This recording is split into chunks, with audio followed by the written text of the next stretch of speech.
Assalamualaikum warahmatullahi wabarakatuh. Anak-anak sekalian, kembali di pelajaran geografi dengan pokok bahasan potensi sebaran sumber daya alam Indonesia. Indikatornya yang kita menganalisis yang kedua ini. Jadi kita bicarakan yang kedua. Untuk kali ini nanti kita akan bicarakan semuanya dengan menggunakan peta. Jadi semua karena sebaran dan potensi kita semuanya menggunakan peta.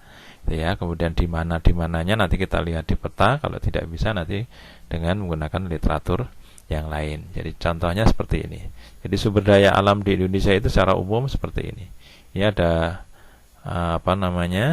ada tanda-tandanya atau ada legendanya namanya di dalam peta. Ini ada asbes dengan simbol-simbol tertentu. Gas alam, garam, sampai pada semen. Di sini ada simbol-simbol tertentu. Yang biasanya kita tanya, yang besar di Indonesia kan misalnya minyak. Minyak itu simbolnya seperti ini. Jadi minyak itu terdapat di mana? Dari timur ya, dari sini. Ini Pulau Papua, Kepulauan Papua itu ternyata di Pulau Buton itu ada minyak. Kemudian ini juga ada minyak juga. Kemudian di sini di Sorong juga ada minyak, di Pulau Kai ada minyak. Jadi minyak itu memang tersebar seperti ini. Ini simbol-simbolnya. Sebuku, kemudian di Tarakan. Kalau di Jawa bisa lihat di Cepu gitu kan ya. Kemudian di Majalengka, Cirebon gitu ya. Apalagi di Sumatera ini, di sepanjang pantai utara Sumatera itu kamu lihat dari sini semuanya dari Aceh, Arun, Aceh di sini. Kemudian kalau Sumawe sampai di sini, Paking, kemudian sampai di sini semuanya ada minyak bumi gitu ya, minyak bumi. Kemudian yang lain bisa dilihat sendiri, misalnya biji emas, biji besi dan emas. Emas ini dalam simbolnya seperti ini dilihat di sini ada emas gitu ya, ini ada emas. Kemudian yang terkenal misalnya di sini di Freeport ini ada emas. Itu kita bisa melihat, membayangkan seberapa besar Indonesia isinya adalah sumber daya alam material. Ini baru membicarakan dari hasil tambangnya saja, belum yang lain. Jadi kalau yang lain misalnya di sini kan ada laut, ini berarti sumber daya kelautan. Kemudian di sini dengan daerah tropis berarti sumber daya kehutanan gitu ya. Kemudian masing-masing penduduknya mempunyai penduduk suku bangsa yang banyak, maka merupakan sebuah potensi sumber daya juga. Itu persebarannya. Nah, sekarang tadi cadangan minyak bumi Indonesia seperti ini tadi dimulai dari sini sudah ada gitu ya. Kemudian di Sorong di sini sudah ada. Ini contoh-contohnya. Jadi dengan angka-angka bagaimana cadangan minyak bumi di tahun 2008 saja sekian ini. Jadi masih banyak yang belum dieksploitasi. Itu contohnya, data ini tahun 2008. Kemudian untuk batu bara, ini ada istilah di sini. Jadi TVF ini istilah-istilah batu bara yang N, kemudian proven dan potensial. Ini istilah-istilahnya. Kemudian ini di sini, ini gas dan batu bara. Jadi di sini ada batu bara, selain di sini tadi Arun itu minyak bumi, juga ada batu bara. Sumatera Utara, kemudian sentral Sumatera, tengah di Sumatera, kemudian Sumatera Timur gitu ya. Ini potensi gas Indonesia. Kemudian di utara Jawa juga ada, kita punya gas dan batu bara. Cekungan-cekungan batu bara di sini. Kita lihat ini. Indonesia Raya Merdeka milik kita bersama. Jadi kita punya sumber daya yang luar biasa. Harusnya penduduknya sejahtera dengan sumber daya yang ada ini semuanya. Berupa bahkan di basin. Padahal yang namanya batu bara itu biasanya di pegunungan, karena batu bara itu kan bekas dari tumbuh-tumbuhan. Gitu ya, bekas dari tumbuhan. Kemudian ini kamu lihat, biasanya namanya batu bara itu kan harus digali ke bawah dengan menggunakan kereta itu. Tapi di negara kita, di Kalimantan, kamu nanti akan melihat pemandangan yang luar biasa. Kita tidak perlu menggali, tapi cukup dengan memundurkan truk kita ke bukit, kemudian di bukit itu sudah ada batu bara. Jadi batu baranya itu sudah ada di gunung, tidak perlu digali. Di bawah sana tidak perlu.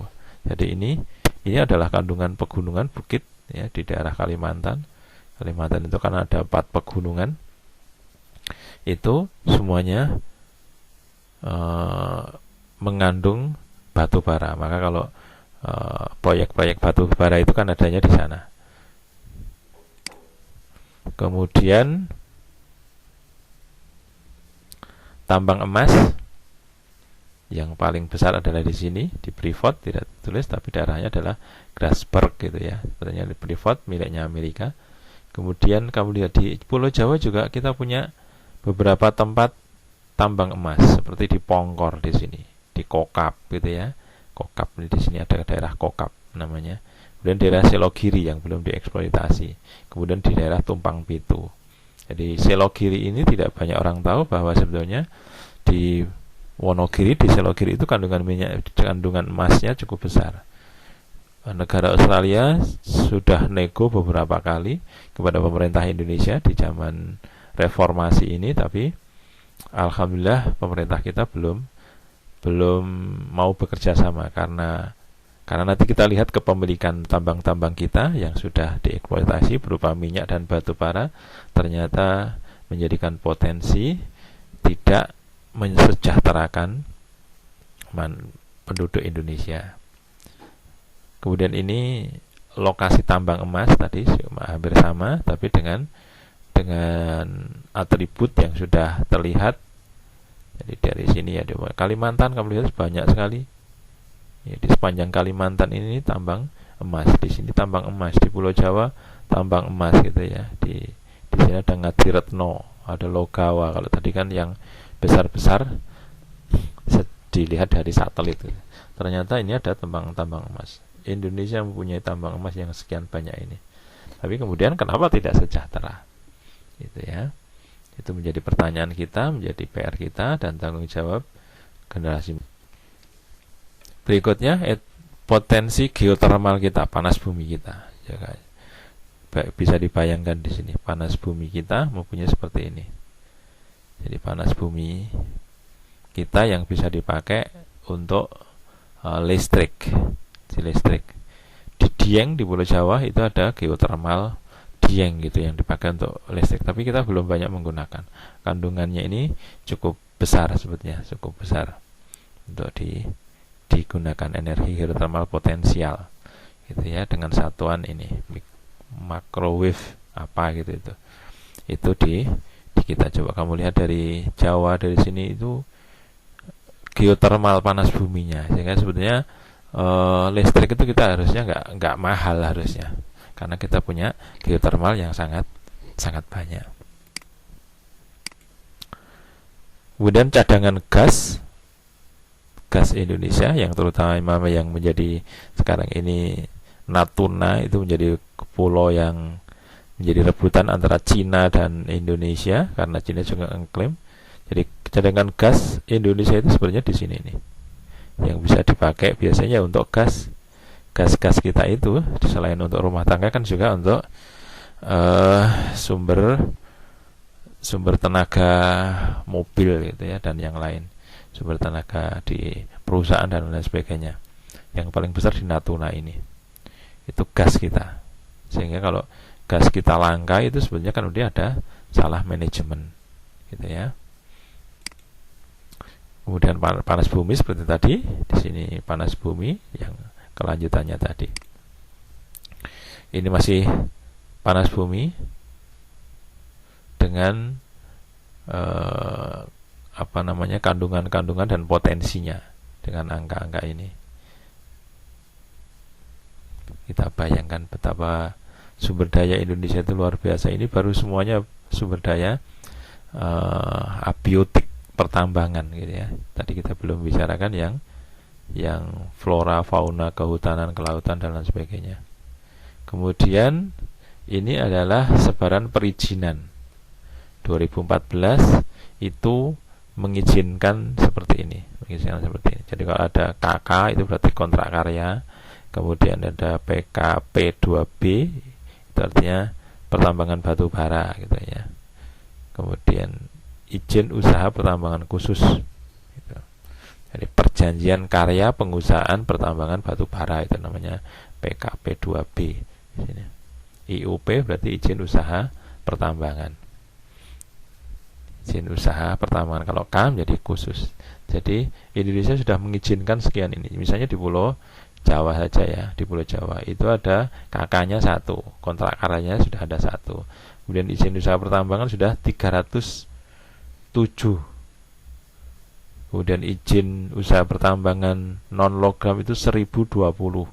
Izin usaha batu bara khusus di Jawa itu sudah 6 perusahaan yang namanya perusahaan gitu. Itu di bagian terakhir adalah peta kepemilikan negara Amerika dan negara lain yang ada di Indonesia gitu ya. Ini ada lembut sekali peta Indonesia, tapi kamu lihat benderanya. Jadi semua tambang-tambang tadi ada bendera-bendera di sini. Ada bendera Inggris, ada bendera Prancis, ada bendera Amerika yang terkenal, bendera Malaysia, Jepang gitu ya. Itu kepemilikan tambang di Indonesia. Coba kita lihat yang lebih detail di sini. Kondisinya. Kalau tadi benderanya yang terlihat jelas, sekarang petanya agak jelas dan benderanya gitu. Menjadi pertanyaan besar, kenapa seperti ini? Ya, kenapa seperti ini? Kenapa negara kita yang punya sumber daya besar ini yang mengolah adalah sebagian besar dan hampir seluruhnya bukan warga Indonesia. Bahkan nanti di kehutanan, di kelautan itu usaha-usaha itu semuanya adalah asing gitu ya. Di kota-kota besar, tempat-tempat ekonomi, basis-basis ekonomi itu ternyata bukan orang lokal, bukan orang pribumi yang berkuasa di situ, tapi adalah orang-orang yang bukan pribumi. Dan ini menjadi PR besar bagi kita. Demikian anak-anak untuk pembahasan kali ini, dan memang hanya dengan menggunakan peta, kemudian sebaran daerahnya nanti kita cari sendiri. Kurang lebihnya mohon maaf. Billahi taufik wal hidayah. Assalamualaikum warahmatullahi wabarakatuh.